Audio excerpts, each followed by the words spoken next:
جن لوگوں نے کفر کیا اور لوگوں کو اللہ کے رستے سے روکا وہ رستے سے بھٹک کر دور جا پڑے۔ جو لوگ کافر ہوئے اور ظلم کرتے رہے اللہ ان کو بخشنے والا نہیں اور نہ انہیں رستہ ہی دکھائے گا، ہاں سوائے دوزخ کے رستے کے جس میں وہ ہمیشہ ہمیشہ رہیں گے، اور یہ بات اللہ کو آسان ہے۔ لوگو، یہ پیغمبر تمہارے پاس تمہارے پروردگار کی طرف سے حق بات لے کر آئے ہیں، تو ان پر ایمان لاؤ، یہی تمہارے حق میں بہتر ہے، اور اگر کفر کرو گے تو جان رکھو کہ جو کچھ آسمانوں اور زمین میں ہے سب اللہ ہی کا ہے،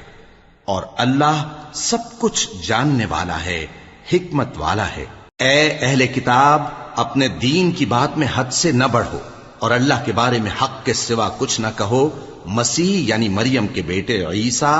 بس اللہ کے رسول ہی تھے اور اس کا خاص حکم تھے جو اس نے مریم کی طرف بھیجا تھا، اور